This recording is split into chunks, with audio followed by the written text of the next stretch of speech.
যুবকদের যৌবন হেফাজতের সমাধান কি, মানে হেফাজতের উপায় কি? যৌবন হেফাজত করা যুবকদের জন্য এটার মতো কঠিন আরেকটা কাজ আজকের যুগে আর নাই। নামাজ রোজা পড়া এত কঠিন না, এমনকি দাড়ি রাখাও এত কঠিন না।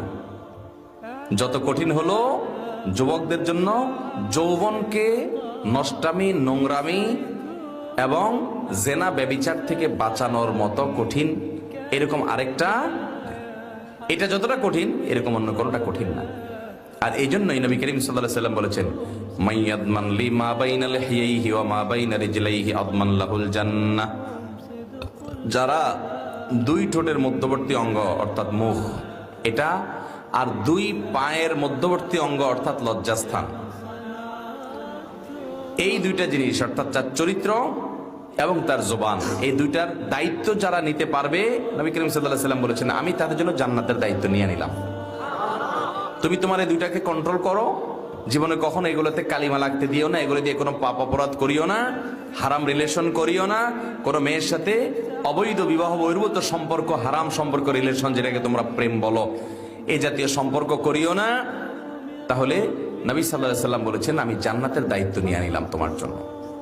যুবক ভাইয়েরা, উপায় কি? উপায় নাম্বার 1, হারামের পরিবেশ থেকে দূরে থাকতে হবে। এই জন্য অনেক স্যাক্রিফাইস করা লাগবে।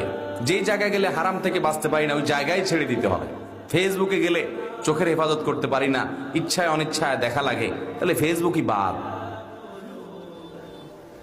যে পেজ থেকে, যে আইডি থেকে এগুলো অনবরত আসে, এগুলো সব আনফলো। না, ফেসবুক বাদ দিয়ে থাকতে পারতেছি না, বহুত চেষ্টা করছি, আবার কদিন পরে ডাউনলোড হয়, তাহলে মোবাইলই বাদ, বাটন ফোনে চলে যেতে হবে। স্যাক্রিফাইস করবেন না আর শুধুমাত্র কিছু আমল করে জিকির আজকার করে জান্নাতে চলে যাবেন। জান্নাতে তো সস্তা না, আর মায়ের হাতের মোয়া না ভাই। হারাম থেকে বাঁচার জন্য সংকল্প করতে, যে যুবক নিজেকে হারাম থেকে বাঁচার জন্য চেষ্টা করে বাঁচাতে পারে না, আমি নাম দিই এটা হলো ঢিলা যুবক। ঢিলা, ডাইরেক্ট, যে যেখানে মেয়ে মানুষ দেখছে সেখানে কাইতে হয়ে গেছে, ভিডিও একটা দেখছে তো পাগলের মতো দেখা শুরু করছে ফেলফেল করে, এটা ডাইরেক্ট রুগীর মতো হয়ে গেছে। নিজেদের নিয়ন্ত্রণ করার ক্ষমতা নাই।